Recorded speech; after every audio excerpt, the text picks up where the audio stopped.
അർജുനൻ്റെ വിഷാദം യോഗമായി മാറിയ ഒരു കഥയാണ് ഭഗവത്ഗീതയ്ക്ക് നമ്മോട് പറയാനുള്ളത്. നമുക്ക് അത്ഭുതം തോന്നും. വിഷാദം എന്ന് വെച്ചാൽ ഇന്നത്തെ ഭാഷയിൽ ഒരു മാനസിക രോഗമാണത്. അർജുനൻ ആ രോഗബാധിതനായിരുന്നു. ഭഗവത്ഗീത അല്പമെങ്കിലും പരിചയമുള്ളവർക്കറിയാം, പാണ്ഡവരുടെയും കൗരവരുടെയും മധ്യത്തിൽ നടന്ന മഹാഭാരത യുദ്ധത്തിൻ്റെ തുടക്കത്തിലാണ് ഭഗവത്ഗീത ഉപദേശിക്കപ്പെടുന്നത്. വിഷാദമഗ്നനായ അർജുനനെ വിഷാദത്തിൽ നിന്ന് കരകയറ്റി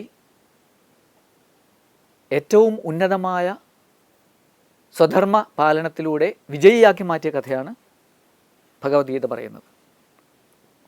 ഒരു പ്രസിദ്ധനായ ആചാര്യൻ ഭഗവത്ഗീതയെക്കുറിച്ച് പറയുന്നത് അർജുന രോഗത്തിനുള്ള കൃഷ്ണ ചികിത്സയാണ് ഭഗവത്ഗീത എന്നാണ്. അർജുനൻ്റെ പ്രതിസന്ധി നരൻ്റെ പ്രതിസന്ധിയാണ്, മർത്യൻ്റെ പ്രതിസന്ധിയാണ്, മനുഷ്യൻ്റെ പ്രതിസന്ധിയാണ്.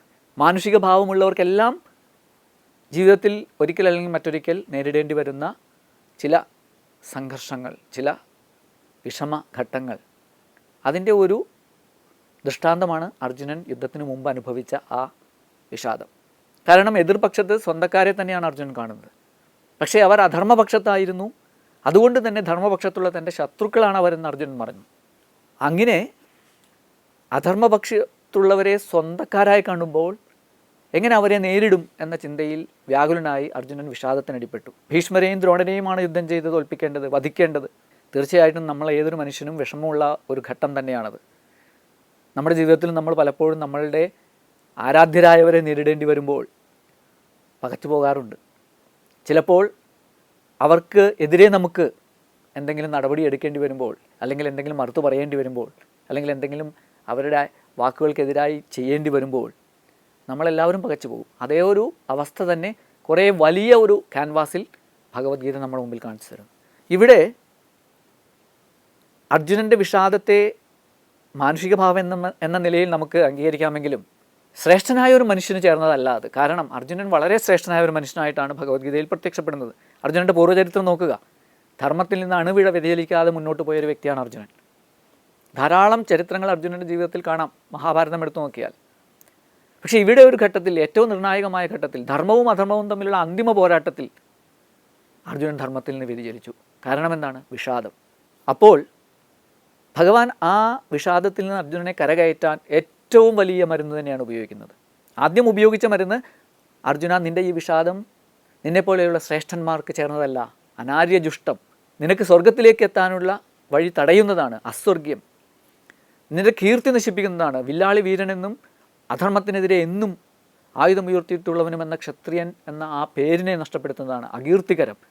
ഇതെല്ലാം പറഞ്ഞ് ഭഗവാൻ അർജുനനെ ഈ വിഷാദത്തിൽ നിന്ന് കരകയറ്റി ഉത്സാഹഭരിതനാക്കാൻ ശ്രമിച്ചെങ്കിലും അത് ഫലിച്ചില്ല. കാരണം അർജുനൻ്റെ പ്രശ്നം അത്രയും ആഴത്തിൽ വേരൂന്നിയ ഒന്നായിരുന്നു. അർജുനൻ്റെ ധർമ്മബോധത്തിൽ നിന്ന് ഉയർന്നതായിരുന്നു. അത് നമുക്ക് നിഷേധിക്കാൻ പറ്റില്ല. തനിക്ക് പൂജ്യരായ പിതാമഹനെയും ദ്രോണരെയും ഒക്കെ വധിക്കുക എന്ന് വെച്ചാൽ ഒരു ധർമ്മബോധമുള്ള ഒരാൾക്ക് ചെയ്യാൻ വിഷമമുള്ള കാര്യമാണ്. പക്ഷേ ഇവിടെ ആ ധർമ്മബോധം അസ്ഥാനത്താണ് അർജുനൻ്റെ പ്രയോഗിച്ചത്. അർജുനൻ വിഷാദിക്കേണ്ടവരെ കുറിച്ചല്ല വിഷാദിച്ചത്. കാരണം അവരും യുദ്ധത്തിന് തയ്യാറായി, അവരും മരിക്കാൻ തയ്യാറായി വന്നു. അതുമാത്രമല്ല, അവർ അധർമ്മത്തിന് വേണ്ടി യുദ്ധം ചെയ്യുന്നു. അപ്പോൾ അവിടെ അവരെക്കുറിച്ച് ഒരു അനുകമ്പയും അർജുനന് ആവശ്യമില്ലായിരുന്നു. അവിടെ അർജുനൻ്റെ കൃപ അസ്ഥാനത്തായി. കൃപയാ പരയാവിഷ്ട എന്നാണ് ഭഗവത്ഗീതയിൽ അർജുനനെ കുറിച്ച് പറയുന്നത്. പക്ഷേ ആ കൃപ ചെയ്യേണ്ടവരോടല്ല ചെയ്തത്, അധർമ്മികളോടാണ് കൃപ തോന്നിയത്. ധർമ്മവും അധർമ്മവും തമ്മിലുള്ള സംഘർഷത്തിൽ വ്യക്തിബന്ധങ്ങളെ കൊണ്ടുവന്നു എന്നുള്ളതാണ് അർജുനൻ്റെ പരാജയം. പക്ഷേ ആ പരാജയത്തിന് അടിമപ്പെടാൻ അനുവദിക്കാതെ ഭഗവാൻ ഉടനെ തന്നെ അർജുനനെ ഉദ്ധരിച്ചു. എങ്ങനെ? ഭാഷ്യകാരൻ ഭഗവാൻ ശ്രീശങ്കര ഭഗവത്പാദർ പറയുന്നു, ആത്മജ്ഞാനം കൂടാതെ ഈ മോഹത്തിൽ നിന്ന്, ഈ ശോകത്തിൽ നിന്ന് അർജുനനെ കരകയറ്റാൻ സാധിക്കുകയില്ല എന്നറിഞ്ഞ് ഭഗവാൻ ശ്രീകൃഷ്ണൻ അർജുനന് ആത്മതത്വം തന്നെ പറഞ്ഞു കൊടുത്തു. അങ്ങനെയാണ് ഈ തെറ്റിദ്ധാരണയിൽ നിന്നുണ്ടായ വിഷാദത്തിൽ നിന്ന് അർജുനനെ കരകയറ്റിയത്. തൽക്കാലം അർജുനനെ അതിൽ നിന്ന് കരകയറ്റി യുദ്ധത്തിലേക്ക് പ്രവേശിപ്പിച്ചു. പിന്നീട് അർജുനൻ്റെ യുദ്ധം അർജുനൻ്റെ ശാശ്വതമായ ശ്രേയസ്സിലേക്ക് വഴി തെളിയിച്ചു. അത് അമ്മ നമുക്ക് ഭംഗിയായി പറഞ്ഞു തരുന്നുണ്ട്. അർജുനൻ്റെ യുദ്ധം യജ്ഞമായി മാറി. കാരണം അത് ലോക നന്മയ്ക്ക് വേണ്ടിയായിരുന്നു, അത് ഈശ്വരാർപ്പണ ഭാവത്തിലായിരുന്നു, അത് അഹങ്കാരത്തെ മാറ്റിവെച്ചുകൊണ്ടുള്ളതായിരുന്നു, അത് വ്യക്തിപരമായ ബന്ധങ്ങളെയും വ്യക്തിപരമായ ഇഷ്ടാനിഷ്ടങ്ങളെയും മാറ്റിവെച്ചുകൊണ്ട് ചെയ്തതായിരുന്നു. അതുകൊണ്ട് അത് യജ്ഞമായി മാറി. അമ്മ ഇവിടെ വേറൊരു കഥ പറയുന്നുണ്ട്. വലിയൊരു യജ്ഞം നടത്തിയ ദക്ഷൻ നമുക്കറിയാം ദക്ഷയാഗം വളരെ പ്രസിദ്ധമായ കഥയാണ്. ആ ദക്ഷൻ്റെ യജ്ഞം സ്വജനപക്ഷപാതവും മറ്റും കൊണ്ട് ഒരു യുദ്ധമായി മാറി. ദക്ഷയാഗം ഭഗവാൻ പരമേശ്വരൻ തന്നെ വന്ന് ധ്വംസം നടത്തുകയാണ് ആ യാഗത്തിന്. ദക്ഷനും അതുകൊണ്ട് അനർത്ഥമുണ്ടായി. പക്ഷേ ഇവിടെ യുദ്ധം യജ്ഞമായി അർജുനൻ്റേത്. കാരണം അർജുനൻ്റെ മനോഭാവം അങ്ങനെയായിരുന്നു. അത് ഭഗവാന്റെ നേതൃത്വം, ഭഗവാന്റെ സാരഥ്യം, ഭഗവാന്റെ ഉപദേശങ്ങൾ അർജുനൻ പാലിച്ചതുകൊണ്ട് അർജുനന് വിഷാദത്തിൽ നിന്ന് ഉയരാൻ സാധിച്ചു. മാത്രമല്ല സ്വധർമ്മം അനുഷ്ഠിച്ച് അക്ഷയമായ കീർത്തിയും ആത്മീയ ശ്രേയസ്സും അടയാൻ സാധിച്ചു. ഇതുപോലെ ഭഗവാന്റെ വാക്കുകൾ ഗീത നമ്മൾ പിന്തുടരുകയാണെങ്കിൽ നമുക്കും ജീവിതത്തിലുണ്ടാകുന്ന ഇങ്ങനെയുള്ള വിഷാദം, അല്ലെങ്കിൽ സംഘർഷങ്ങൾ, അല്ലെങ്കിൽ അസ്വസ്ഥതകൾ, ഇതിൽ നിന്നെല്ലാം കരകയറി നമ്മുടെ ജീവിതത്തെ യജ്ഞമയമാക്കി തീർത്ത്, ലോകോപകാരമാക്കി തീർത്ത്, ഈശ്വരാർപ്പിതമാക്കി തീർത്ത് ജീവിതത്തിൽ പരമമായ ശ്രേയസ് അടയാൻ സാധിക്കും.